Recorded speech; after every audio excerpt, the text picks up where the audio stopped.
Om Swastiastu. Perkenalkan, nama saya Putri Senya Santika Dewi. Di sini saya akan menyampaikan RPP dari SMP Negeri 4 Singaraja, kelas 2 semester 2. Materi pokok, nilai-nilainya, alokasi waktu 4 kali pertemuan. Yang pertama ada komponen RPP, di mana komponen RPP itu dibagi menjadi 3. Yang pertama, tujuan pembelajaran. Yang kedua, kegiatan pembelajaran. Yang ketiga, penilaian pembelajaran. Yang pertama ada tujuan pembelajaran, yang isinya menghayati dan mengamalkan ajaran agama yang dianutnya. Yang kedua, mengembangkan sikap perilaku. Dan yang ketiga, memahami dan menerapkan pengetahuan. Yang keempat, mengolah, menalar, dan menyajikan. Yang kedua ada kegiatan pembelajaran yang terdapat pertemuan, deskripsi kegiatan, dan alokasi waktu. Di pertemuan ada awal, inti, dan penutup. Selanjutnya deskripsi kegiatan. Apa-apa saja yang akan diberikan sesuai dengan yang tertera pada gambar berikut berdasarkan pertemuan dan waktu. Alokasi waktu ditentukan 20 menit. Selanjutnya ada inti, deskripsi kegiatan, mengamati, menanya, mengumpulkan informasi, mengasosiasi, dan mengomunikasikan. Alokasi waktu ditentukan 90 menit. Selanjutnya ada penutup, deskripsi kegiatan, menyimpulkan pengertian niatnya. Yang kedua, mendidik, memberikan pengetahuan tentang kesimpulan yang dipelajari. Pendidik memberikan tes tertulis. Pendidik memberikan tugas mandiri. Pendidik memberikan informasi tentang materi yang akan dipelajari. Pendidik mengucapkan terima kasih terhadap peserta didik. Pendidik menyampaikan refleksi tentang manfaat pembelajaran nilai-nilainya. Pendidik mengakhiri pertemuan dengan berdoa bersama dan mengucapkan Paramasanti. Alokasi waktu ditentukan 25 menit.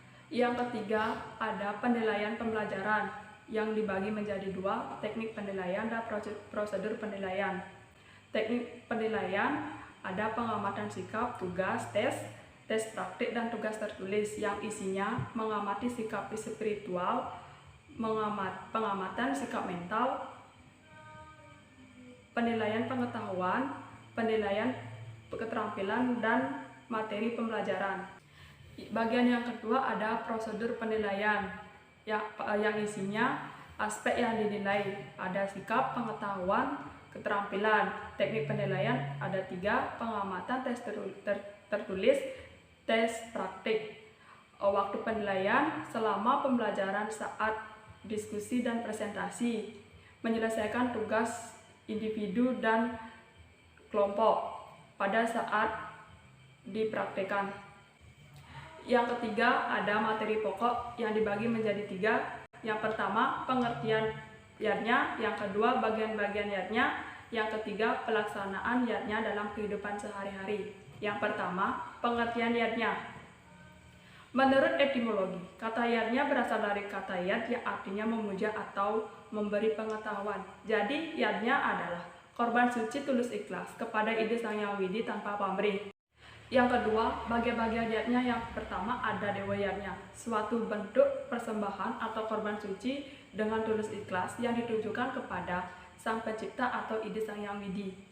Terus ada fitriyatnya, yang merupakan suatu bentuk persembahan atau korban suci yang ditujukan kepada roh-roh, para leluhur, dan batara-batara, karena merekalah yang membuat kita ada di dunia hingga dewasa. Yang ketiga ada resiyatnya, untuk bentuk persembahan korban suci yang ditujukan kepada para resi, orang suci, sulinggih, dan orang-orang yang berhubungan dengan agama Hindu.